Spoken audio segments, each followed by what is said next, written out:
Entonces tenemos este es un estudio del libro rojo de Bernardo Nante, que hasta ahora aquí en español pues él es el especialista más renombrado en el estudio del libro rojo. Y aquí viene pues una explicación. Este no es el libro rojo, esta es explicación del libro rojo. Y esquemas que yo les voy a pasar de todas maneras, algunos esquemas que yo ya copié y que les voy a pasar para su comprensión. Advertirles que cuando conozcan el libro rojo van a comprender que a lo mejor 3 meses serán poco para la aventura y que o le siguen ustedes con toda su vida, porque yo sigo leyéndolo y volviéndolo a leer como el Quijote, que se vuelve a leer, y pues bueno, o tienen con esto porque quieran solamente tener un acercamiento así general. Cada quien decide hasta dónde con los conocimientos. Pregunta Carmen, ¿dónde lo yo creo que, Carmen, tú estás en Guadalajara, lo puedes conseguir en el sótano. ¿Sí? Bienvenida, Graciela, bienvenida. Estábamos hablando de las ediciones del libro rojo. Entonces se puede conseguir en el sótano, pero ya saben que les vamos a... estoy grabando la presentación para los que luego no quieran salir, que digan yo estoy despeinada o despeinado. Bueno, la estoy grabando porque hay gente que a veces no la va a poder tomar y tiene que quedar grabada, ¿sale? Y algunas sí me gusta compartirlas, no todo el curso se comparte, pero algunos sí lo compartimos. Entonces, vamos a empezar, nada más le digo, pues ahí tienen el título de nuestro curso, el libro rojo. Cuando decimos el libro rojo, pues comprendemos que es el libro rojo de Jung, pero al cierre de esta presentación verán que ahora hay nuevos libros rojos, entonces hay que aclarar que es de Jung. Y esta imagen que está por aquí, ya quitamos el título para que la vean, es una imagen con la que yo quiero recibir el taller, porque me parece que las imágenes también a veces son mucho más grandes que las palabras y extienden el significado de las palabras, por curioso que parezca. Esta imagen, ¿qué nos indica? Cada quien véala, siéntala, no necesitan decirme ahorita qué nos indica, solo quiero que sientan la imagen, que vean cómo hay un rayo de luz que llega, quién sabe de dónde, para activar o una especie de florecita en la figura que está acá. Esta figura a su vez está no pisando una serpiente, pero a punto de pisar una serpiente, y bueno, es una figura que está en el libro rojo de Jung. El libro fue ilustrado por Jung. Entonces, parte de lo que vamos a ver en este taller es que Jung no solo utilizó las palabras, utilizó también las imágenes. Él estaba en la construcción de sus ideas y cuando no era posible decirlo, lo ilustraba, ¿sí? Entonces vamos a ver muchas imágenes y esto pues nos va a indicar que nosotros también, si estamos únicamente en la palabra debe generar imágenes. ¿Sí? Es decir, si nosotros somos escritores y no somos ilustradores, aquí hay quien sabe de artes, ¿no? Por ahí está Mercedes, ahorita veo quién más que sepa ilustrar, pero si no sabemos ilustrar, si no es nuestro don y solo es la palabra debe generar imágenes. De hecho, la poesía por excelencia es la generadora principal de imágenes. Y la diferencia entre una imagen dada, por ejemplo, y la poesía, es que en la poesía se generan imágenes personalísimas. Y cuando ya tenemos la imagen dada, lo que se generan son muchos sentidos. Así es que estamos en ese terreno, es un terreno pantanoso. Bueno, aquí está Jung para que nos ubiquemos un poquito en fechas, vamos a ubicarnos. Él nace en 1875, muere en 1961, por ahí pueden sacar edades, y afortunadamente tenemos aquí una gran astróloga que luego nos podrá contar algo acerca de la carta astral de Jung y qué hay en ella. Pero vamos a situarnos, estos son los datos duros, no necesitan grabárselos, es únicamente para que lo ubiquen en el tiempo, para que vean que nace en el 1800, ¿sí? Es el siglo XIX, para que vean que, pues no sé la edad que tenemos por aquí, pero probablemente muere cuando algunos de nosotros o íbamos a nacer o habíamos nacido, ¿sí? Entonces eso es importante siempre que conocemos a un autor. Es importante ubicarlo en el tiempo, ubicarlo si en su casa, por ejemplo, había electricidad o no, ubicarlo qué es lo que estaba pasando, qué le iba a tocar vivir, como en este caso nos damos cuenta que le tocó vivir ya adulto las guerras mundiales, las dos guerras mundiales, porque muere en 1961, entonces le tocó esto que es tan fuerte en Europa, y así vamos ubicando, son piezas del rompecabezas para, para aprender. Necesitamos eso, que las piezas se vayan embonando. Y por eso no es nada más aprendernos, pues de tal año a tal año, sino cerrar nuestros ojos y ubicar a Jung, y ubicar su infancia, cómo debió de haber vestido ese chiquillo cuando nació. Seguramente pantalones cortos, ¿no? Y hasta que llegaba a cierta edad, pantalones largos. Eso era algo que pasaba. Eso era algo que definía la mayoría de edad del joven, que podía usar pantalones largos. Entonces, todo eso para entender que vivieron otro tiempo y que al vivir otro tiempo va a haber cosas que igual para nosotros son impresionantes, ¿no? Porque ya estemos acostumbrados a algo más. Así es que lo primero pues es eso, ubicarlo ahí en tiempo. Su nombre completo es Carl Gustav Jung. Fue un médico psiquiatra, psicólogo, porque hoy en día ya ven que hacemos la distinción entre si alguien es psiquiatra o alguien es psicólogo, pero en este momento estaba vinculado, la psicología y la psiquiatría estaban en sus pininos. Ensayista suizo, ensayista, y eso ya por eso nos damos cuenta que el libro rojo de Jung es literatura, porque él escribía mucho, ensayo sobre todo. Fue una figura clave en la etapa inicial del psicoanálisis. Posteriormente, fundador de la Escuela de Psicología Analítica, también llamada Psicología de los Complejos y Psicología Profunda. Pues a los que estén cerca de la psicología esto les resonará, a los que no se preocupen, su libro nos explicará muy bien todo. Bueno, pues acá sabemos que Jung y Freud se conocieron y hay un equívoco que se da porque pasamos la información sin averiguar bien a bien lo que decimos y de repente la mayoría de la gente dice, era alumno de Freud. Es que no, nunca fue alumno de Freud en el entendido de lo que es un alumno. Discípulo de Freud podría acercarse más a lo que fue discípulo en el sentido de que era más joven que Freud y cuando él estaba estudiando conoció las teorías de Freud, los postulados de Freud, siguió los postulados de Freud, se acercó a Freud y entablaron una amistad en la que por razones obvias de que Freud era mayor, le enseñaba, pero no en una cátedra, no en un salón, sino como podemos enseñarle a alguien que nos habla por teléfono y nos pregunta y duramos horas explicando alguna teoría y luego resulta que nos vamos a citar, nos vamos a ver en un café y vamos a hablar largo y tendido de dos formas de pensar. Otro día lo invitamos a la casa, a nuestra biblioteca, sacamos los libros que apoyan lo que pensamos y etcétera. Entonces eso es más importante que lo sepan porque por ahí circula que fue alumno de Freud y no es exacto, eso no es exacto, ¿sale?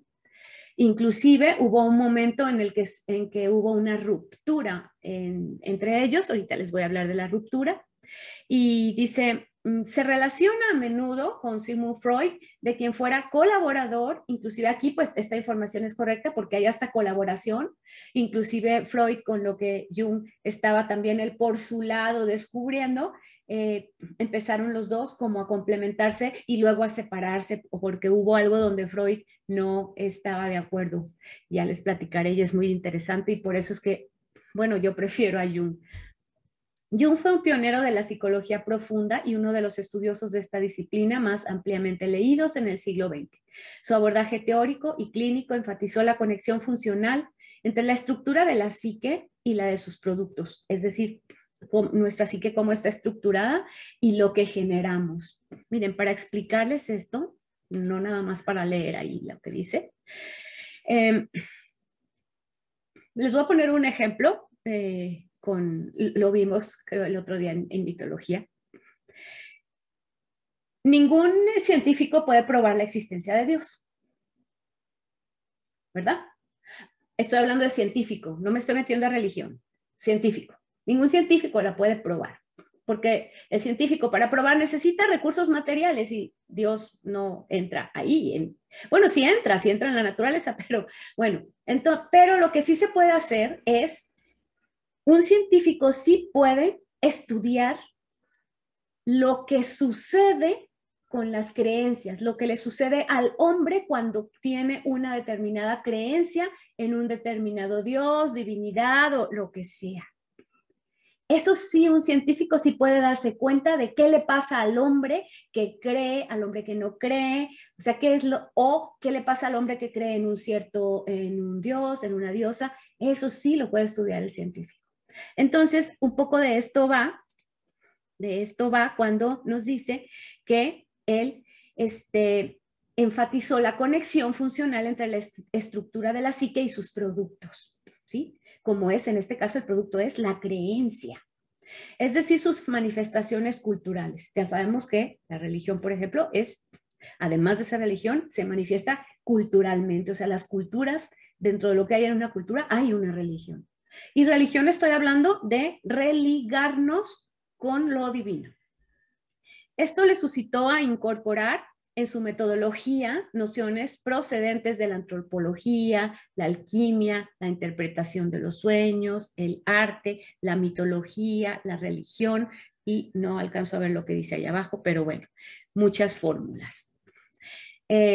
Con esta frase que seguramente a algunos, yo sé que a algunos les va a encantar, con esta frase nos recibe Jung. Vean qué bonita frase. Solo los poetas entenderán lo que digo. Voy a detenerme y a que nos quedemos con esta frase preciosa. Solo los poetas entenderán lo que digo. No se preocupen si ustedes dicen, ay, no, yo no escribo poesía. No, es que no está hablando solo de escribir poesía. Por supuesto, quien escribe poesía puede sentir completamente esta frase para sí, ¿verdad? María de la O algunas otras que han escrito por aquí poesía.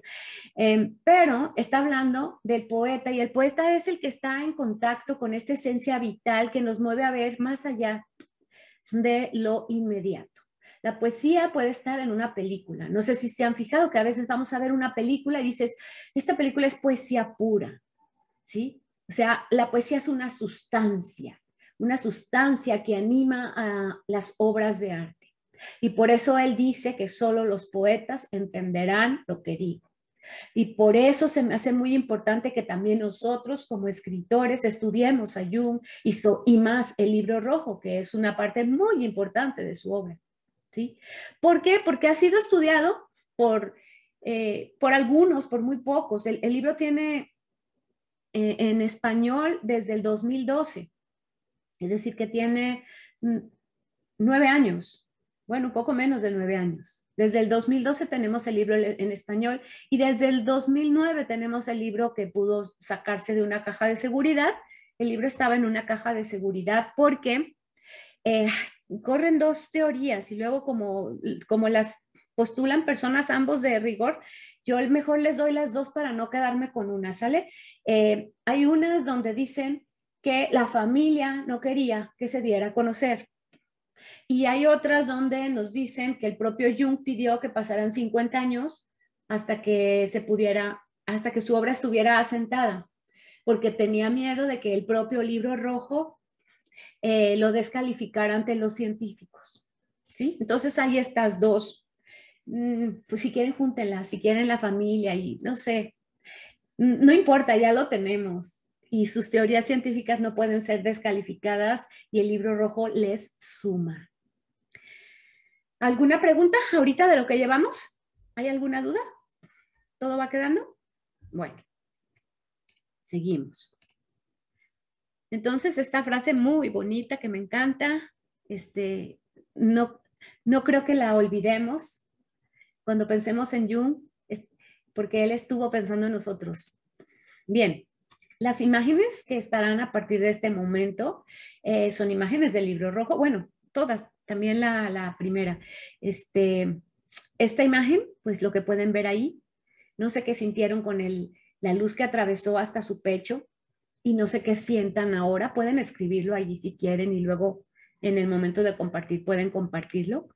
Ahorita prefiero dar de corridito la presentación, pero miren qué bonito. Aquí tenemos, y han de decir, maestra, ¿cómo que qué bonito es una víbora?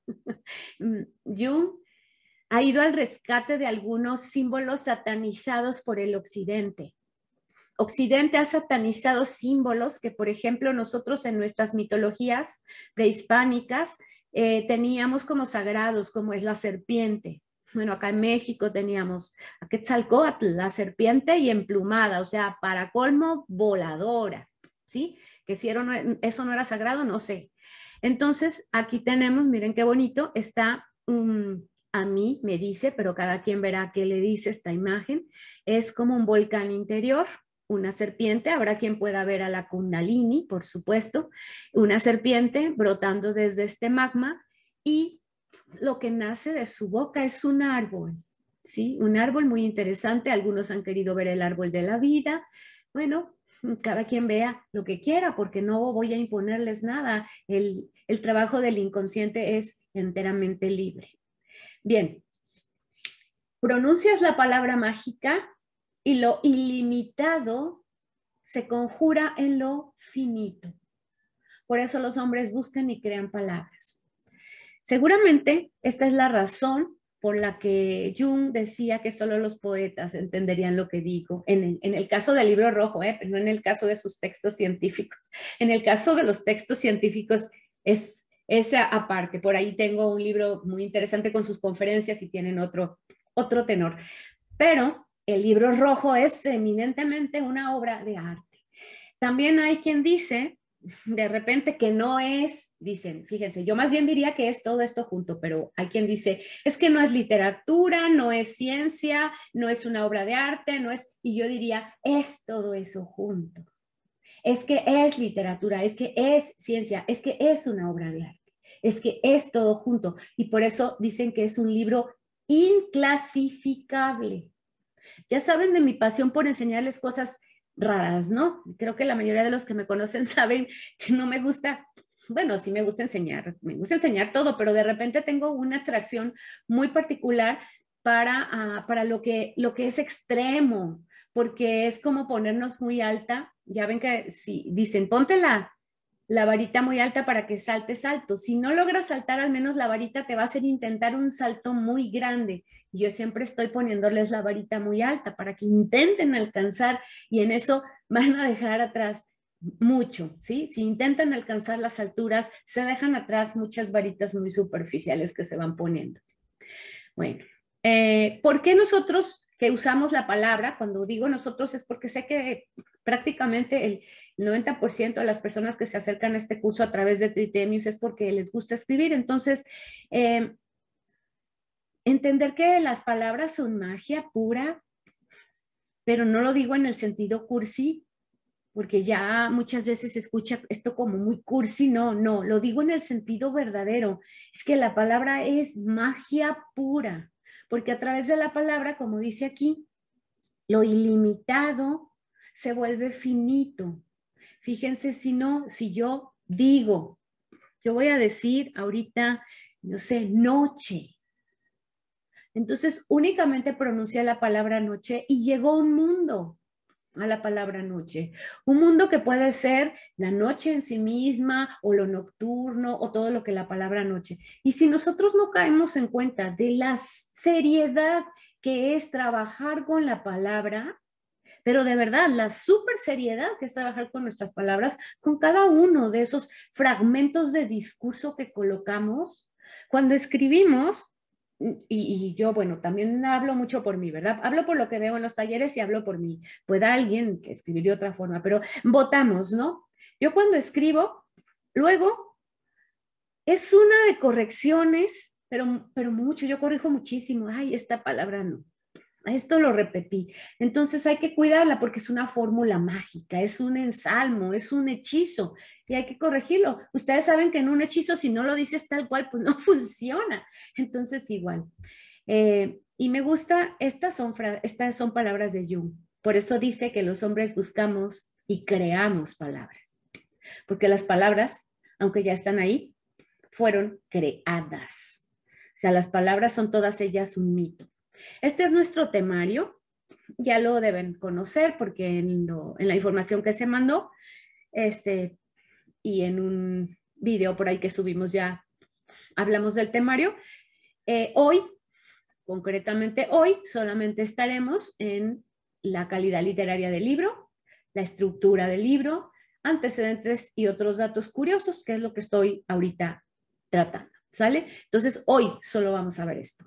Y la siguiente sesión esto, y la siguiente esto. Y como ven, son 9, porque después del desarrollo de la fantasía personal a favor de la gnosis, deberán traer algún texto. Bueno, deberán, no me gusta nunca forzar a nadie. Habrá quien venga a gozar de lo que traigan los demás. También, habrá quien no quiera traer y que no traiga, y habrá quien quiera traer. Pero una vez que hayamos tenido 3 sesiones teóricas, tendremos una sesión para compartir lo que detona Jung, las consignas que se van generando a partir de Jung. ¿Por qué solo una? Bueno, no quise ser tan extrema como el maestro Raúl Bañuelos cuando teníamos los talleres. Acá hay un gran maestro, bueno, en Guadalajara, yo ya no estoy en Guadalajara, pero en Guadalajara hay un formidable maestro, el maestro Raúl Bañuelos, que tenía lo que él llamaba el antitaller. Le llamaba el antitaller, porque nunca nos dejó llevar ningún texto. Y él llevaba todos los sábados textos de los autores más importantes de la literatura universal, los fotocopiaba y nos llevaba las copias y solo los leíamos. Y nunca llevamos ningún texto. Por eso le llamaba antitaller, pero nos nutrió ahí a muchos que ya circulan por ahí en el panorama literario de Guadalajara. Y yo no quiero tampoco ser tan extrema como para nunca escuchar sus textos. Si quiero escucharlos, si me gusta escucharlos, me da mucho gusto. Así es que sí tenemos una sesión para que traigan lo que la lectura de este material engendra. Bueno, pues entrados entonces a nuestra primera sesión, tendremos primero que decirles por qué alguien que desea escribir debería estudiar el libro rojo de Jung. ¿Sí? Porque esto se está dando en el marco de talleres literarios. Entonces, una pregunta, ¿por qué, maestra? ¿Por qué? Pues porque no estamos ahorita estudiando, no sé, a Octavio Paz, ¿no? ¿Por qué estamos estudiando a Jung? Bueno, porque estamos alimentando nuestro inconsciente, nuestro inconsciente es muy poderoso, y si alimentamos el inconsciente, tengan la seguridad de que nutrido el inconsciente va a generar portentos, ¿sí? Cuando nutrimos el inconsciente, genera portentos. Esta imagen de Jung también, por supuesto, me ayuda a decirles esto. Aquí está este pequeño ser. Él no quiso que fuera el inconsciente. Yo ahorita quiero que sea el inconsciente, ¿eh? No me malinterprete. Yo estoy usando su dibujo para que esto sea el inconsciente y esté generando desde aquí todo este sol. ¿Sale? Entonces, esa es la razón por la que estamos estudiándolo. Pero además, porque Jung escribe muy bien. O sea, no es solamente que digamos, pues es que estudió el inconsciente. No, pero es que el señor escribe precioso. ¿Sí? Escribe bellísimo. Entonces, vale la pena acercarnos a lo que dice. O no creen que la frase con la que nos recibió, solo los poetas entenderán lo que digo, no les parece preciosa. Bueno, entonces esa es la razón por la que lo estudiamos. Bien, esta imagen es del libro grandote, que su medida es 40 centímetros por 30, casi medio metro, mire. Y también le llamaba Liber Novus, Él también le llamaba Liber Novus, así es que le podemos llamar libro rojo porque la pasta del libro original es roja. Entonces, pero Jung, le llamaba, si se fijan aquí, está más grande el Liber Novus que el libro rojo. Por eso les puse esta imagen, porque él más le llamaba Liber Novus. Y creo que es importante que entremos al libro rojo diciéndole también Liber Novus en latín, que entremos al latín como una forma de lengua mágica, ¿sí? El Liber Novus es un glorioso encuentro con la palabra. y esto que está entre comillas es de Jung. El astro de tu nacimiento es una estrella errante y en transformación. Esto seguro es para Mines, que es astróloga. ¿Verdad que está precioso, Mines? Mira qué bonita esta frase. ¿Tú qué dices? ¿Verdad que estaba con los astrólogos con esa frase?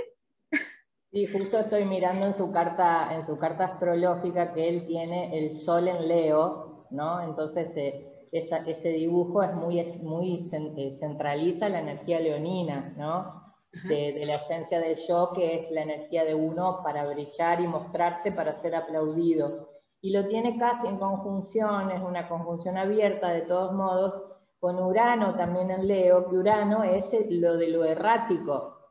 Entonces la estrella errante es esa conjunción del Sol en Leo con ese Urano, ¿no? Y aparte que trae la luz de la máxima conciencia. Es muy significativo de eso que él está teniendo ahí en su carta. Yo veo eso, ¿no?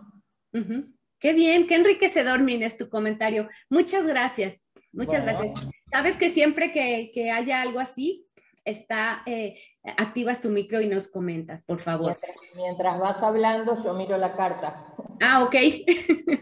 Ok, bueno, pues aquí tenemos entonces esta frase tan bonita y la podemos también aplicar a nosotros mismos como astros, nosotros como no venimos a este plano para quedarnos, digamos, inmutables. Creo que venimos a este plano para transformarnos, creo que venimos a este plano para aprender. Y concretamente cuando escribimos, queremos aprender de lo que escribimos, algo de nosotros mismos, ¿no? Es decir, la escritura como una especie de diálogo. Van a ver que hay muchísimo diálogo en la escritura de Jung consigo mismo. Bueno, este también es un fragmento que lo copié, es una fotografía del libro y del grandote. Las fotos muchas veces son del grandote, para que al menos acá esté. Y déjame mover acá, dice, ¿qué es lo que estoy haciendo? Seguro que no es ciencia. ¿Qué es? Se está preguntando Jung. Fíjense, porque el libro rojo es eso que él dialogaba consigo mismo. Él permitía que la fantasía lo tomara, lo poseyera, y entonces era como cuando Aldous Huxley se puso a practicar con el LSD en sí mismo, o sea, que lo probó para ver qué pasaba. Igual Jung está practicando en sí mismo el abandono a la fantasía, siendo científico. O sea, siendo científico, que es lo contrario, un científico creen que va a estar queriendo y aceptando la fantasía o todo este desbordamiento de la imaginación que no permite a veces clasificación. Ya saben que el científico es de clasificación, de pruebas. Bueno, pues esta primera frase, vean qué bonita. ¿Qué es lo que estoy haciendo? Seguro que no es ciencia. ¿Qué es? Pero ojo, que para mí sí es ciencia, ¿eh? Porque tal vez él decía no es ciencia en el sentido de la ciencia de su época, pero creo que conforme avanzamos, la ciencia tendrá que acercarse a la mística, o ya se ha acercado a la mística, de manera que sí es una ciencia, nada más distinta, habrá que encontrar una palabra para nombrarla. Entonces, una voz me dijo, es arte. Esto me provocó la impresión más curiosa que se pueda concebir, pues no me parecía en lo más mínimo que lo que yo estaba escribiendo fuese arte. Entonces sostuve, quizá mi inconsciente esté formando una personalidad que no soy yo, pero que a toda costa quiere llegar a expresarse. No sabía exactamente por qué, pero sabía con exactitud que la voz que me había acabado de decir que mi escritura era arte provenía de una mujer. Ojo, no se equivoquen.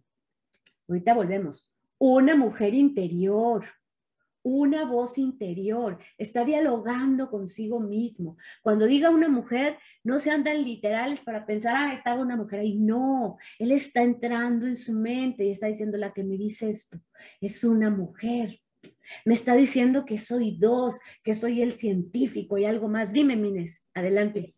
acá estoy viendo que Mercurio, que es el planeta del pensamiento y de la palabra, lo tiene en Cáncer, que tiene que ver con el mundo interno, con la familia, con el espacio nutricio. Lo tiene en conjunción, que es un aspecto astrológico en el que dos planetas están muy cerquita y se potencian junto a Venus. Entonces esa mirada interna es hacia su mujer interna, ¿no? ¿Qué es esto que estás diciendo? Sí, exactamente, su ánima. Ay, qué Sí. bonito, qué bueno que estoy grabando esto porque me encanta este diálogo de la astrología con la Y clase. además tiene una configuración que es un sextil, que también es un aspecto facilitador. Los aspectos son relaciones entre los planetas que están en función de la cantidad de grados de distancia de uno con otro, ¿no? Entonces tiene esta conjunción de Mercurio con Venus en sextil a la Luna con Plutón, que también es el mundo interno de muy, muy alta transformación, ¿no? Entonces, cuando uno puede mirar lo astrológico desde el texto, porque todo el tiempo estamos hablando desde lo que somos energéticamente, entonces todo eso que vos estás diciendo, yo estoy haciendo la lectura paralela acá en la carta natal. Ahí lo estás viendo, tú estás en ese comparativo. Qué bien, Mines, qué bueno tenerte por acá. Bueno, vamos a seguir. Entonces, fíjense, repito, dice, no sabía exactamente por qué, pero sabía con seguridad que la voz que me había acabado de decir que mi escritura era arte provenía de una mujer. Y con esto es porque él está explorando esas energías que nos habitan, que habitan la psique y que tienen características. Entonces, esta que le está diciendo es arte, tiene una característica femenina, pero ojo, él es un hombre. Entonces, para Luis que está por acá, alegrando que el salón tenga también la energía masculina, gracias Luis, me da siempre mucho gusto que haya energía masculina en el salón, porque a veces no se entiende que esto es para todos, o sea que este tipo de información, seas hombre o seas mujer, tienes dentro tu ánima y tu animus, es decir, tu parte femenina y tu parte masculina en diálogo, ¿sale? Pues bien, dice, le dije muy enfáticamente a esta voz que lo que yo hago no es arte. Fíjense que ahora, aparte que está discutiendo con la voz, lo que yo hago no es arte. Y sentí crecer una gran resistencia en mí. Mientras tanto, ninguna voz tuvo éxito y yo continué escribiendo. O sea que guardaron, dice ninguna voz, o sea que tenía muchas voces rondándolo. Y como se resistió a la que le decía que era arte, pues se silenciaron todas, ¿no? Como yo silencié su chat. Luego experimenté otro sobresalto como el primero. Eso es arte. Esta vez la pude asir a la voz y respondí, no, no lo es. Y aguardé una pelea. Entonces, este pedacito, no me digan que no les emociona. Pues este pedacito, multiplíquenlo por, ¿qué quieren? Está a la qué potencia. Es que no quiero quedarme corta ni tampoco lo exagerar, pero de estos pasajes fácil hay 1000. Ahí a lo mejor exageré, 500, bueno, no sé, no, pero hay muchos. O sea, el libro está lleno de pasajes que nos dejan conmovidos por este diálogo interior y porque nos deje escuchar su pensamiento. Hay un libro para quien quiera conocer su vida y directamente de él. Este libro, esta es su biografía. No es cara y la pueden encontrar en Amazon y les llega a su casa, creo que cuesta como 280, algo así. Se llama Recuerdos, Sueños y Pensamientos y es una biografía que es muy curiosa. Yo se las mostré el otro día en clase de biográficas porque, bueno, la compré para acá, pero me dio para enseñarles en clase de biográficas. Resulta que esta es una biografía que pidió una editorial, pero querían que la escribiera Jung. No querían que la escribiera otro, no querían que otro la escribiera acerca de Jung. Pero Jung no la quería escribir, ya estaba grande. Entonces Jung dijo, miren lo que vamos a hacer, ok, tráiganme un escritor que me grabe y luego que transcriba. Y yo no le interesó una estructura y simplemente contó por etapas, ¿no? Le empezó a dictar recuerdos, sueños y pensamientos, por eso se llama así el libro, se llama Recuerdos, Sueños y Pensamientos, y le empezó a dictar pues él, así como le venían los recuerdos, y luego ya lo que hicieron fue, en realidad la estructura la hicieron en la editorial, ¿no? Él solo votó todo.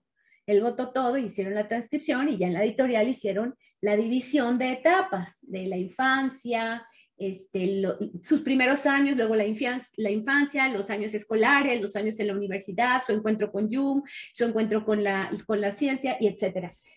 Pero es una biografía que no es tradicional, porque lo que cuenta es lo que él va sintiendo, ¿no? Y te dice de sus recuerdos, de sus sueños y de sus pensamientos. Es muy bonita, la estaremos analizando a lo largo del taller porque nos va a servir no solo el libro rojo, sino la biografía, donde ahorita una cosa acerca de Jung que se me olvidó contarles, viene ahí. Por ejemplo, acerca de Freud. Resulta que cuando ya se conocieron, pues Freud estaba muy concentrado en que toda nuestra problemática tiene que ver con la con la libido, con el sexo. Jung estaba muy concentrado en que toda nuestra problemática, todos nuestros traumas, no hay que olvidar que ellos están viendo a personas que ya su enfermedad brotó de manera, o sea, ya están en manicomios o ya están muy mal, ¿no? No hay que olvidar eso. Pero yo creo que ninguno puede llamarse normal. Yo creo que ninguno de nosotros podríamos llamarnos normales, pero algunos tenemos nuestras psicosis más controladitas, ¿no? El punto es que hay que entender cuando Freud habla de esto, que está viendo puros que ya se salieron de control, ¿no? Entonces Freud dice que todas estas personas, su problema era sexual. Bueno, y Jung, en cambio, va más allá, por eso a mí me gusta más Jung, porque Jung dice que que esa es una parte de lo que puede enfermarnos, cualquier tipo de ¿cómo se dice? Control o prohibición o represión. Represión era la palabra que quería. Cualquier represión podía enfermarnos. Pero Jung se va a que en realidad somos una isla que está en contacto con el océano y el océano nutre esa isla, o sea, sus aguas están nutriendo esa isla. Y si tú, por ejemplo, te pones a la orilla de la isla, que eres tú, y lanzas una caña de pescar y pescas un pececito, ese pececito que está saliendo del inconsciente colectivo, tú te lo comes, es decir, tú estás en contacto con el océano. No puedes estar solo en la isla sin nunca alimentarte del océano, ¿sí? Porque en la isla, pues, necesitas alimentarte de lo que está a tu alrededor. Entonces, Jung se fue mucho más lejos. Y al irse más lejos hay otro detalle de Jung. Recuerden que esta clase es para contarles detalles curiosos y algunos chismes. A Jung le gustaba mucho lo que en esa época estaba en boga, que era el ocultismo. Sí, las cuestiones de las mujeres que de repente se convertían en mediums y hablaban a través de ellas los fantasmas. Le interesaba. Entonces, le interesaba como manifestación psíquica. Y Freud, pues un día lo citó en su casa para decirle que esas cosas, que era muy brillante, pero que no se estuviera involucrando en eso. Y estaban solos en la casa, ellos dos. Y entonces, pues Jung se empezó a sentir mal porque le llamaba la atención todo eso. Y como Freud era mayor, imagínense, bueno, pónganse en el lugar. Ahora vemos a Jung como un monstruo o sea, grande, pero imagínense, él era más joven que Freud y Freud ya estaba siendo reconocido, entonces él se estaba sintiendo mal porque él estaba haciendo sus investigaciones, consideraba que ahí había algo muy importante, o sea, que en la psique puede generar muchas cosas que aún no han sido estudiadas, y Freud le estaba diciendo que era brillante, pero que no se involucrara con eso. Y entonces sonó ahí en la sala donde estaban un crack, o sea, como la madera como que hizo un ruido horrible. Y Jung, que ya tenía experiencia con eso porque su madre era, bueno, ya hablaremos luego de su madre, pero su madre era un poco como él, entonces él ya tenía experiencia con que uno, a través de un malestar muy grande, podía esto salir de tu cuerpo y afectar de alguna manera al exterior. Entonces Jung le dijo a Freud, porque Freud se asustó, dijo, ay, qué raro, no hay nadie. Y le dice Jung, no, Lo que pasa es que con lo que usted está diciendo me siento muy mal. Y yo creo que en un minuto usted va a oír otro, porque todavía no se me quita el malestar y se escucha otro ruido. Esa es una anécdota que está ahí en Sueños, Recuerdos y Pensamientos y es interesante, ¿no? Es de ese tamaño, es Jung. Ayer estuvimos viendo a Hildegarda, que es otra grande, y ahora estamos viendo a Jung. Estamos viendo puros grandes, ¿sale? Puros grandes. ¿Quieren comentar algo? A ver, comenten algo mientras me tomo un... Angelín, te vi que tenías ganas de comentar, ¿no? ¿No? Bueno, entonces seguimos. ¿Me tomo un traguito? Seguimos, porque tengo muchas diapositivas. A ver. Bueno, ¿qué es otra de las razones por las que nosotros que escribimos debemos entender, leer, apreciar este libro? Es por sus metáforas, ¿sí? En el libro rojo abundan las fórmulas poéticas. Fórmulas poéticas es equivalente a metáforas. El lenguaje que utiliza no parece pertenecer a un científico, sino a un mago.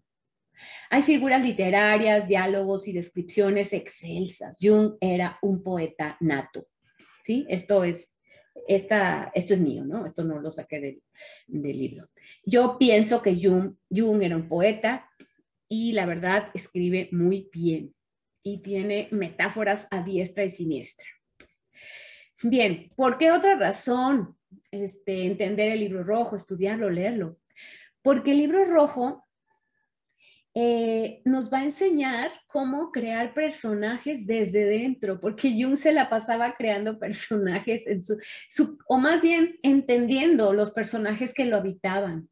O sea, los personajes lo habitaban y él se ponía a conocerlos, a platicar con ellos. Vamos a ver muchos diálogos en el libro rojo de Jung, diálogos con esos personajes. Y que son diálogos internos, padrísimos, superpoderosos. Hay un diálogo con el rojo. Ya se imaginarán quién es el rojo, ¿verdad? El rojo, hay un diálogo con el rojo. No lo voy a nombrar de otra forma, lo voy a dejar como el rojo. Cuando se topen con ese diálogo lo van a gozar. A partir de la fórmula científica con la que nombró algunos de sus descubrimientos, como por ejemplo las realidades psíquicas, ahorita les hablaré de ellas, Jung desarrolla personajes muy poderosos en tanto están vivos dentro de él mismo. ¿Qué son las realidades psíquicas? Ese es uno de los descubrimientos de Jung.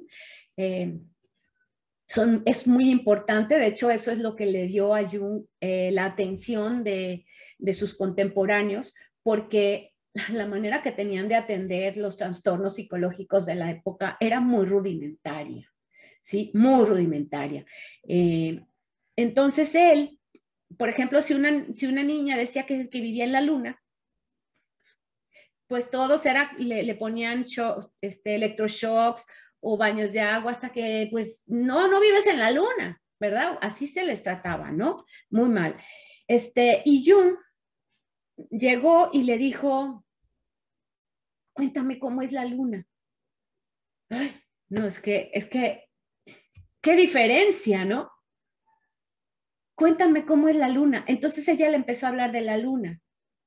Y bueno, resulta que, bueno, había sido violada y la única manera que tenía para resistir, hacía mucho tiempo, pero la única manera que tenía ahora para resistir eso era fugarse a la luna. En la luna estaba sola. Entonces su psique había generado la luna, era su realidad psíquica, ella vivía en la luna, solo la luna podía vivir, porque no podía regresar hasta que no tuviera la fuerza para enfrentar eso. Entonces a eso se le llamaba realidad psíquica. Como mucha gente de repente dice que está viendo algo y los otros, si no lo ven, lo tachan de loco. Bueno, Jung se acercaba tratando de hacer un diálogo con eso que veía, porque si lo veía estaba acá adentro. ¿Cómo logró establecer ese diálogo? Porque él mismo entendió su propia gestación de personajes dentro, ¿sí? O sea, él experimentó todo lo que ayudó fue a través de su propia experiencia. Y un poco por esa razón no quería que el libro rojo, yo pienso, que el libro rojo fuera conocido porque pues tiene muchas locuras el libro rojo que nosotros vamos a disfrutar. Bien, si analizamos la vida de los autores que han trascendido, encontramos que todos se involucraron con sus obras, involucraron su vida en su obra y su obra en su vida, permitieron que la obra los viviera. Y así fue Jung en el libro rojo. ¿Qué quiere decir con que se involucraron con su vida? Vamos simplemente a tomar algunos, otra vez de los grandes. Vamos a irnos con Goethe, el autor del Fausto. Ya saben que Goethe era científico también, aparte de que escribía. Miren que tenemos otro. El Fausto está muy presente en el libro rojo, por cierto.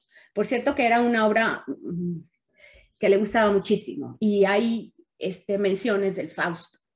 Pero bueno, vamos a tomar, por ejemplo, el Fausto y vamos a tomar a Goethe, que es como Cervantes para España, es Goethe para Alemania. El personaje del Fausto es Goethe. Son los miedos de Goethe. ¿Sí? Si bien el personaje del Fausto tiene un pacto con el diablo y decimos, ay, pues Goethe no, bueno, a lo mejor eso sí que fue ese pacto para la gestación de esta obra, ¿no? Vámonos con otro, Dante Alighieri. ¿Quién es el personaje de la Divina Comedia? ¿Quién es el personaje? ¿Quién es el que entra al infierno? Dante. Dante.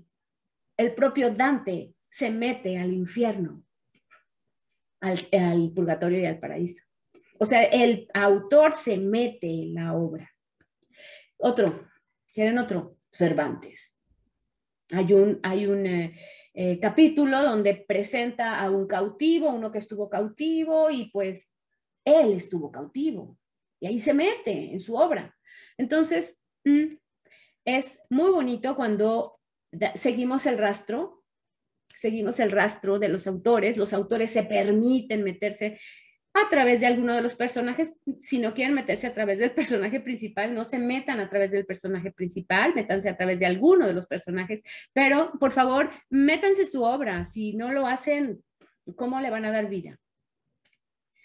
Esta fuerza espiritual ha sometido al orgullo y arrogancia de mi capacidad de discernimiento. Se llevó mi fe en la ciencia, me despojó de la satisfacción que me proporcionaba la comprensión y el ordenamiento de las cosas, y dejó morir en mí la devoción por los ideales de nuestro siglo. Me empujó hacia las cosas más simples, valiosas y elementales. ¿Qué está queriéndonos decir? Esto está también en el libro rojo. Nos está queriendo decir que le llegó una fuerza espiritual que es que él tenía, para entender esta frase, les tengo que platicar que él quería también estudiar. O sea, entra a la ciencia, pero también siempre había estado muy inquieto por las cuestiones del alma. Siempre había estado muy inquieto por las cuestiones del alma, porque su padre era pastor luterano.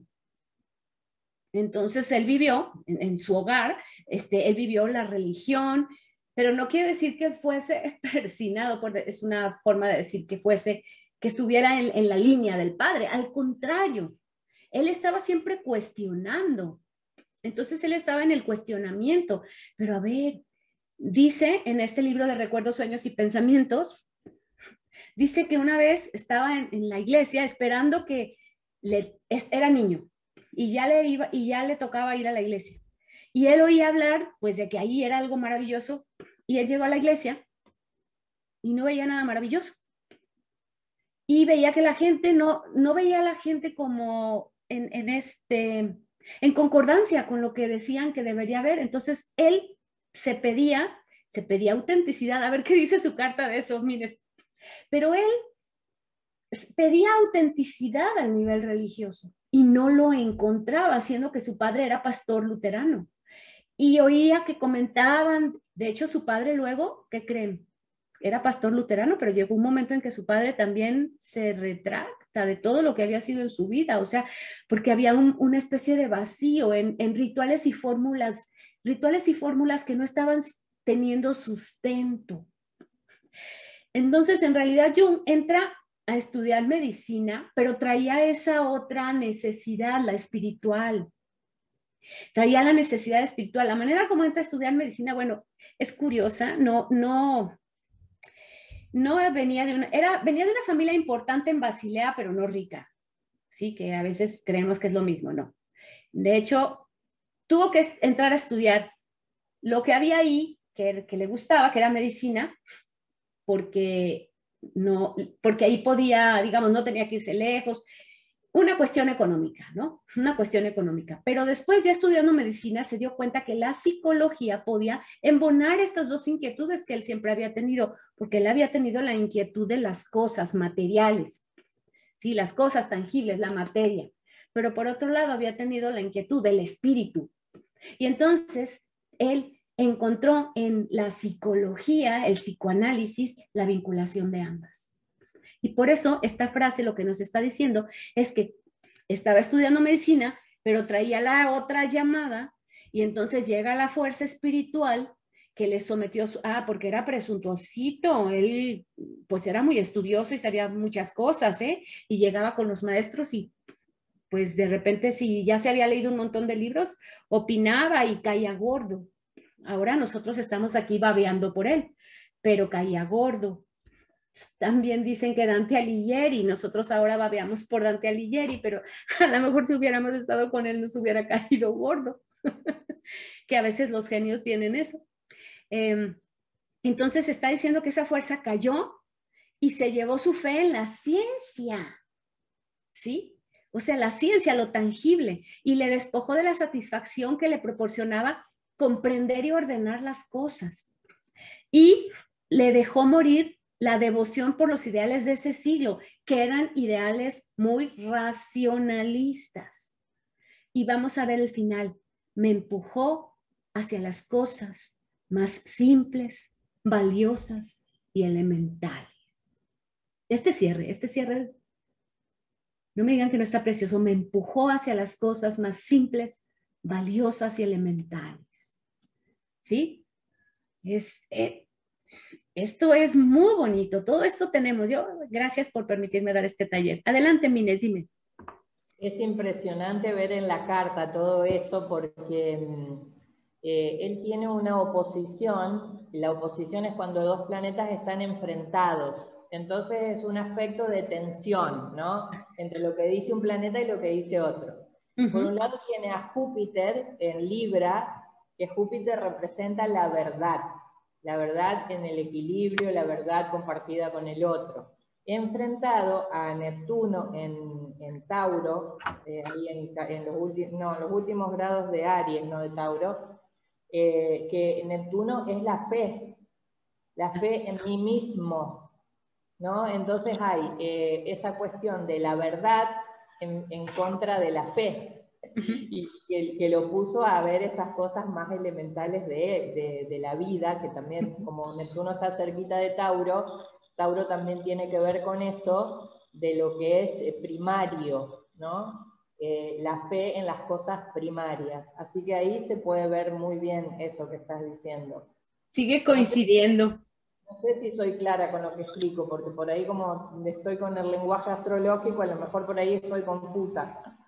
No, alguien quisiera que le explicara un poco lo que dice Mines o... Porque bueno, obviamente el lenguaje de Mines es el lenguaje de la astrología, que luego nos puede, otro día nos podemos quedar un poco más y puede ampliar esto, pero lo que ella está viendo es la carta astral, ella está viendo el mapa. A ver, me lo pasaste a mi WhatsApp para explicarles Sí, lo que... lo pasé a Tritemius, como todavía estaba abierto. Ah, ok, todavía está abierto. Mira, déjenme compartirlo para que comprendan un poco lo que estás ahorita comentando. A ver. Sí, porque a lo mejor estoy haciendo toda esta acotación que por ahí es difícil de comprender. A ver, ahí va. Voy a compartirlo. Algunos sabrán de astrología, otros no. Y todo nutre. Todo conocimiento nutre. Entonces, miren, lo que está viendo Mines es esto. Cuando nos habla, que es algo bastante complejo. Ella está viendo dónde están colocados los planetas, ¿sí? Estos son los signos, por ejemplo, cuando dijo que estaba en Libra. ¿Dónde anda Libra? Espera. En Libra es arriba, ese simbolito que parece un 4, ese ahí adentro, ese es Júpiter. Y Libra es el simbolito que parece el fiel de una balanza. Está acá en conjunción. sea, está uno frente a otro. Ahorita que dijo, ahorita que yo expliqué que él tenía estaba enfrentado, tenía dos cosas que deseaba para estudiar y esas dos cosas él no sabía cómo unificarlas. Es porque una está acá y otra está acá. Y finalmente las unificó, lo cual es un gran logro porque están enfrentadas. Es como cuando en nuestra vida tenemos dos cosas que nos gustan, pero están enfrentadas, ¿sí? Entonces, bueno, el lenguaje astrológico es muy bonito. Quiero validarlo porque no es nada más qué día nací, para nada. No es mi horóscopo para nada, es muchas cosas. Pero vamos a seguir ahorita con Jung y alguna otra cosa así interesante que esté ahí, pues claro que sí, con mucho gusto que Mines nos comparta. Bien, esta imagen quise tomarla para que se dieran cuenta más o menos de cómo es el libro rojo, el verdadero, ¿no? Esta imagen no es del que yo compré, del facsímil, esta imagen es del libro. Entonces quiero que vean que está escrito, ya vieron la escritura, él está tratando de que esto parezca un libro medieval. Y no es inglés, porque él era sueco. Entonces a mí se me hace que si pasara el tiempo y se olvidaran los idiomas y alguien encontrara este libro, y siempre me gusta imaginarme esas cosas, que pasa el tiempo y que quedan nuestras obras, nosotros pues pasaremos a otro plano, pero quedan nuestras obras. Por eso dicen, por sus obras los conoceréis, ¿no?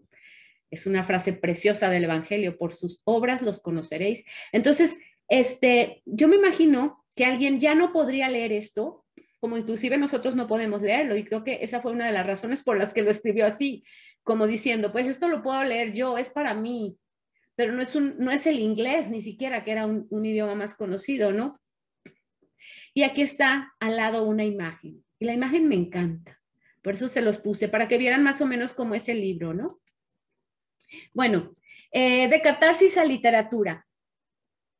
Muchas veces entramos a la literatura, los que queremos escribir o ya escribimos, hemos entrado por una catarsis. ¿Qué es una catarsis?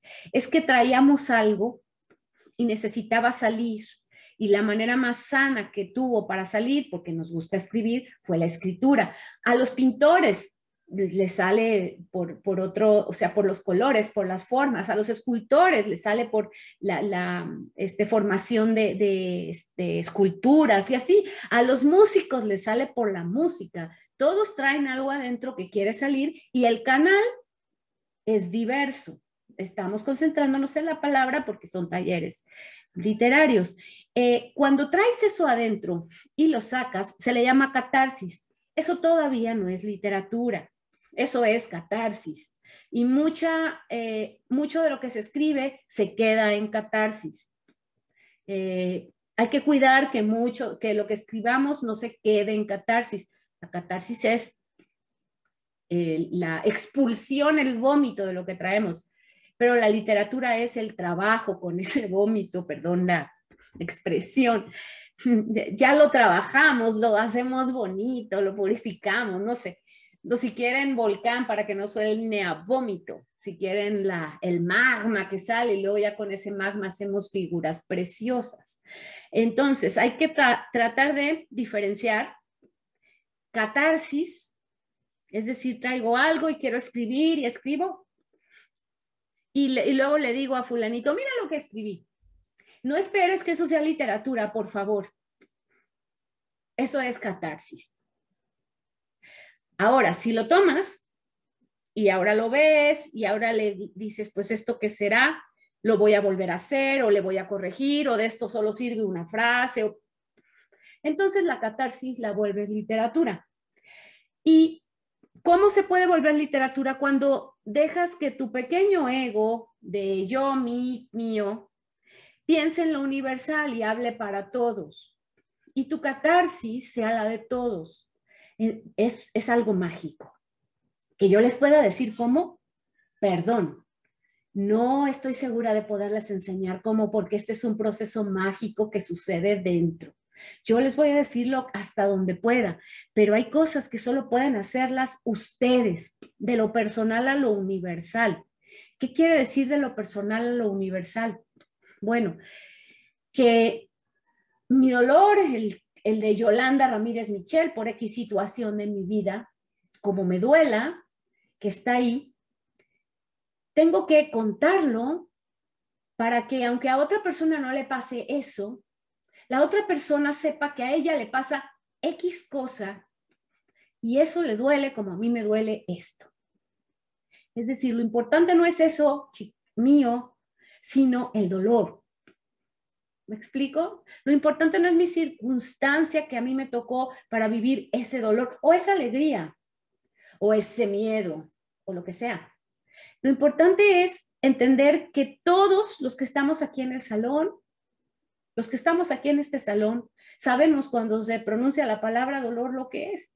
Entonces, cuando yo estoy escribiendo, tengo que conectar con eso que el otro pueda sentir y no quedarme en mi pequeño cubículo personalísimo de contar que yo y yo solo yo sufro esto y no, lo sufrimos todos, ¿no? Y esto Jung lo hace, porque todo lo que Jung escribe, que es él, con su Leo que nos dijo Mines, ese Leo, ese protagonismo, lo logra convertir en universal. O no me digan que esto que leyeron de La Voz, no me digan que esto, voy a regresar, no me digan que los que están aquí no han sentido esta voz que les ha dicho, esto que estás haciendo es arte. Ay, sí, casi creo que sí, que todos, y si no es que la quisieron silenciar la voz.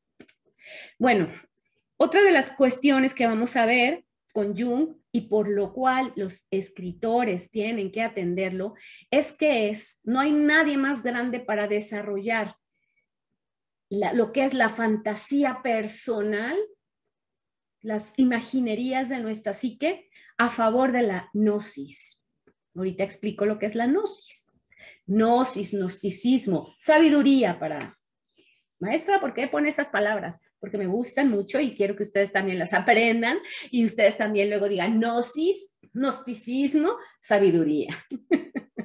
Sí, porque si nutrimos nuestro cerebro de palabras es mucho mejor. Entonces, que mis fantasías sirvan a la gnosis. Que si voy a contar de un lago encantado, no sea porque nada más quiero contar de un lago encantado, sino que ese lago encantado sea a lo mejor ese inconsciente entregándome un montón de ninfas, ondinas, cantando. Es decir, que todo lo que yo cuento, mi fantasía, tenga relación con la sabiduría profunda. Eso lo han hecho los grandes autores. Por eso, los autores que han impactado al mundo siempre han desarrollado a la par de la historia que cuentan la gnosis.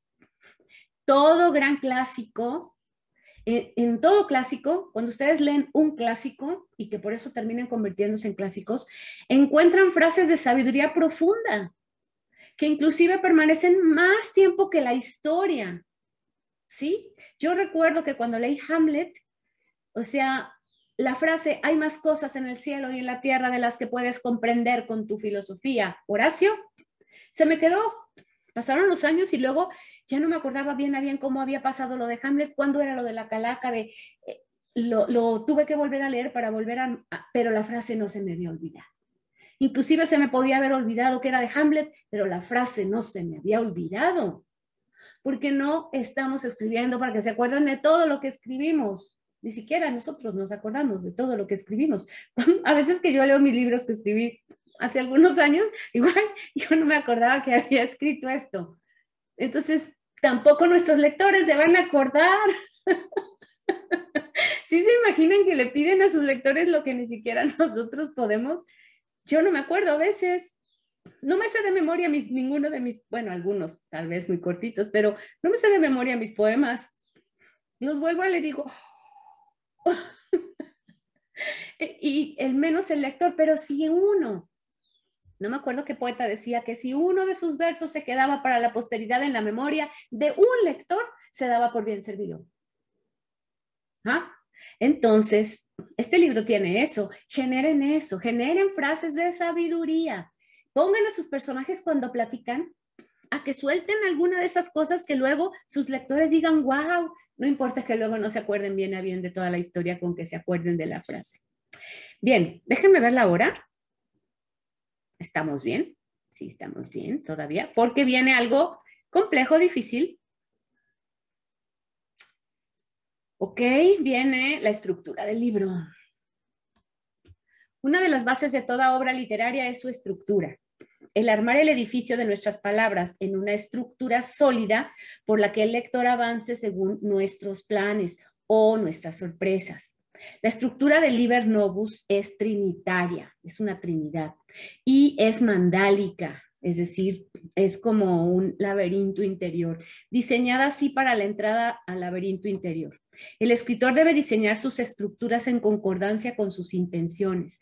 Cuando ustedes escriben, tienen que pensar que lo que escriben debe tener una estructura. Estructura es capítulos, estructura es primera, segunda, tercera parte, estructura es, no sé, la voy a contar todo de corrido, estructura es la primera parte voy a poner cartas, la segunda parte quiero poner a los personajes platicando, la tercera parte voy a un narrador omnisciente, etcétera, todas las posibilidades habidas y por haber, que son miles. ¿Cómo las armamos? Es decir, nuestros legos, pues les presento cómo es la estructura del Libro Rojo. Ahí les va. Este es el primer, son 3 libros. Miren, acá está. Espérenme, ¿cómo va? Son 3 libros. Este es el 1, el Liber Primus. ¿Sí? El Liber Primus. Se van a encontrar en el libro. Bueno, primero se van a encontrar con una introducción y algunos expertos platicándoles cosas del libro. Si tienen, no sé si eso venga en el PDF. No sé en el PDF cómo venga, pero al menos en este y en el grandote, lo primero que se topan es algunos expertos hablando del libro. Lo segundo que se topan es otros expertos. Y realmente hasta aquí es donde empieza lo que escribió Jung. ¿Me explicó? Todo esto no. De manera que si tienen no sé cómo venga el PDF, pero si tienen el Libro Rojo de Jung, nada más sería esto. Porque todo lo del final son puras notas. O sea que tampoco es tan grande, no se asusten. Vamos a ver, está aquí la estructura. Este es el libro primero. Ya dentro del Libro Rojo de Jung tenemos un prólogo de Jung y capítulos tenemos 1, 2, 3. Tenemos 11 capítulos. Por lo tanto, es una estructura de 12. El Liber Primus es un pequeño zodiaco. ¿Por qué son 12? Porque aquí dice 11, maestra. 11 más el prólogo, 12. O sea, son 12. Y están divididos esos 12 en momentos. El momento 1, el momento 2, el momento del 3, que es el del sacrificio, y el momento 4. No se preocupen, hoy solo es introducción, no se preocupen por entenderlo todo. No se agobien. Este es el Liber Secundus. Este es el libro 2. Y miren, tiene rostro de espiral. Y luego este es el 3 que se llama Escrutinios. ¿A poco nada más de ver esto no se les antoja? Asómense nada más a la estructura del libro. ¡Qué shock! Vean, este es Escrutinios, esta es la tercera parte. Yo y el alma. Segunda, enseñanzas de Filemón. Filemón es una figura interior que le enseña cosas. De hecho, le enseña acerca de la magia. Es su sabio interior, ese es Filemón. Todo esto son los sermones de los muertos. Ay, no, son es que es poesía pura el libro. Y esta es la redención. Además es el camino del héroe. No me detengo en esto. Allí están los 3 juntos. Ese se los junté. Miren, otra vez, regresamos. Este es el 1, este es el 2, este es el 3. Y acá están todos juntos. No se los junté yo, los juntó Bernardo Nante, que ya hizo esta estructura. ¿Ya vieron? En la pura estructura dice tanto el condenado libro Fíjense bien, si nos vamos al camino del héroe, el libro primero es Vamos en nuestro viaje heroico. El libro segundo ya nos metimos a lo profundo de la psique, a morir, porque en el viaje del héroe acá morimos, para ir saliendo. Y la salida, pues, es escrutinios. ¿Ya vieron? Ese es todo el libro rojo, esa es la estructura. Yo les dije que hoy les iba a enseñar la estructura, pero la iremos viendo también, porque no se puede, no crean que se puede ver todo junto. El libro tiene fuerza mítica. ¿Por qué el Fausto, Don Quijote, Romeo y Julieta y tantos otros son personajes afincados en el imaginario colectivo?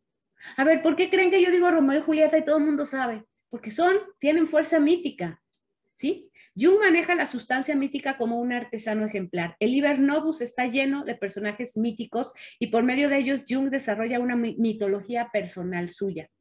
Les puse esta imagen porque es el gran huevo cósmico. Dibujo de Jung, por supuesto. Ya no creo platicarles todo lo que tengo que platicarles, pero para la próxima, esta ilustración también es de Jung, que por la zona donde él vive tenía ciertos mitos muy asumidos en su psique, mitos de los vikingos. Bien, esto me gusta mucho, en el libro rojo no hay moralismo. No esperen que nos vaya a moralizar, al contrario. Déjenme prepararlos, advertirles. No pueden llegar acá a este libro con lo que tienen establecido como bien y mal, porque se los va a tumbar. Jung les va a tumbar. Prepárense. Yo ya lo advertí, les va a tumbar lo que piensan que es bueno y malo. Ya acá, cuando está en recuerdos, sueños y pensamientos, ya acá nos está diciendo él, es que está él pensando, piense y piense. Es que se me hace que Dios lo que quiere es que experimente su bien a través del mal. Ándale. Y dices, ¿what? Entonces él dice, no, es que esto no lo puedo decir. ¿Cómo le voy a decir a mi padre, que es pastor, que yo para entender a Dios necesito entenderlo a través de la contraparte? ¿Sí? Entonces necesito experimentar esto y necesito platicar con mi diablo, con mi sombra, exponerme a mi sombra. Así es que, pues no sé, al menos para esta clase, cuando vengan aquí, por favor, se quitan esto que tienen idea de bien y mal, lo dejan acá y se lo ponen acabando la clase. No quiero trastornar tampoco su vida. Si ustedes la trastornan, pues qué bien, para bien. A mí sí que me la ha trastornado Jung, ¿eh? Bien, no hay moralismo, sino sabiduría profunda, incluso de shock. Hay sabiduría de shock. Prepárense, se los advertí. Si alguien ahorita dice no, les doy que vayan a otro taller por lo que ya pagaron, no se apuren. Bueno, les devuelvo su dinero si quieren. No hay lugares comunes mentales, no los hay. Se exploran paradojas que alertan al lector a buscar en la profundidad. Paradojas, ¿eh? El libro va a tener mucha intimidad con el lector. Vamos a sentir que nos platica, que es como esa voz que le estaba diciendo a él, es arte, es una voz que va a estar hablando con nosotros. Si algo no lo entienden, no se preocupen, sigan, no se preocupen por entenderlo todo. Es un libro muy difícil. Es un libro muy difícil, sí lo es. Así como les dije que advertencia con las cuestiones de la moral. También advertencia, sí es muy difícil, por eso están en un taller. Si no fuera difícil, no tendrían que estar en un taller, ¿verdad? Sí es un libro difícil, sí les va a exigir mucho, qué bueno. En el libro rojo nos encontramos tan a gusto como en nuestros sueños, por eso es difícil, porque va a ser como los sueños raros, rarísimos. Así como en su vida Jung acortó la distancia entre sus pacientes y él, eliminando las etiquetas de enfermo y médico, llevando a sus pacientes a un terreno de confianza, como lo que les dije de la niña, ¿cómo es la luna? Cuéntame cómo es la luna. Así en el libro, el hecho de que él se permita experimentar la locura por medio de la palabra escrita nos da confianza a los escritores para hacer lo mismo, volveros locos solo un poco. y a los lectores también. Jung nos presenta un texto integrador porque siendo científico se permitió la fantasía. El escritor igualmente debe integrar todas las disciplinas que pueda a su literatura. Igual que los sabios de antaño, el filósofo griego integraba todas las ciencias en su ciencia del pensar.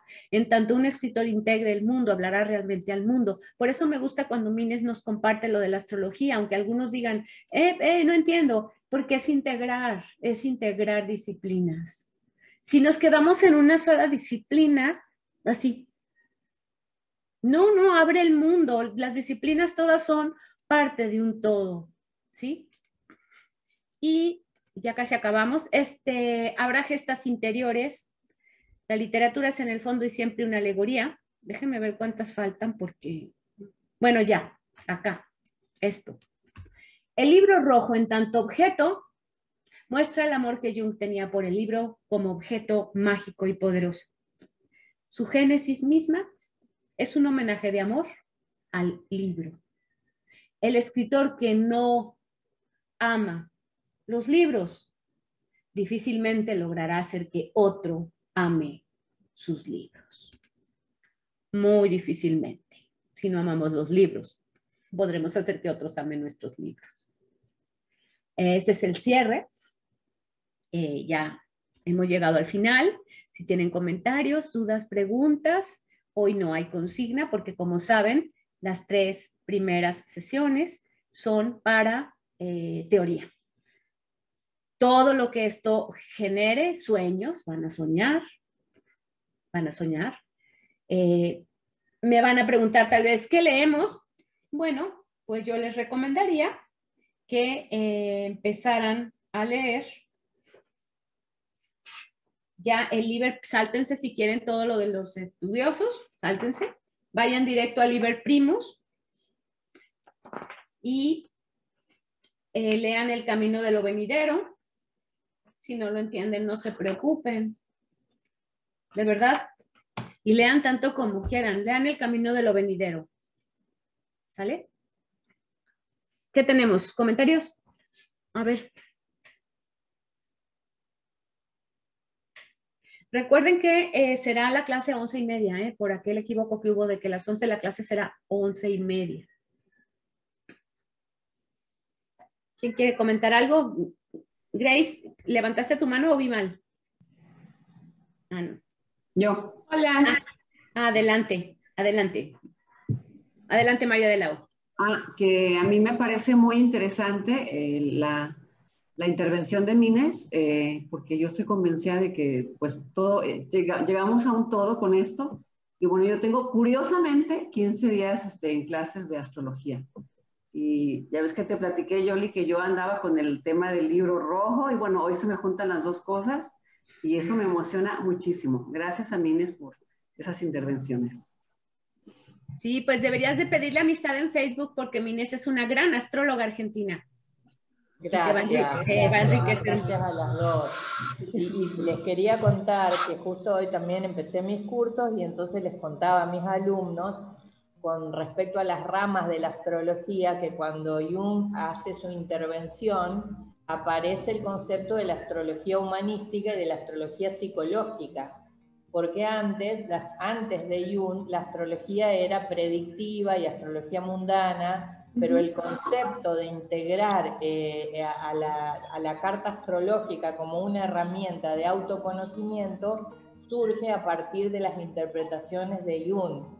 Entonces son lenguajes que se tejen muy cerca, ¿no? Muy bien. Gracias. Sí, que de hecho a mí se me hace muy bueno que ya no estemos proponiéndola solo como predictiva, porque eso es lo que a lo mejor a algunas personas las alejaba, y en cambio proponerla como un mapa de conocimiento, a mí se me hace que eso nadie puede negarse a que le entregues un mapa de conocimiento de su alma, ¿verdad? Sí, es un lenguaje hermosísimo y que Jung es un gran escritor de este lenguaje. Además que cuando uno analiza una carta astrológica, observa cómo el universo en toda su multiplicidad estuvo solo ahí para una persona.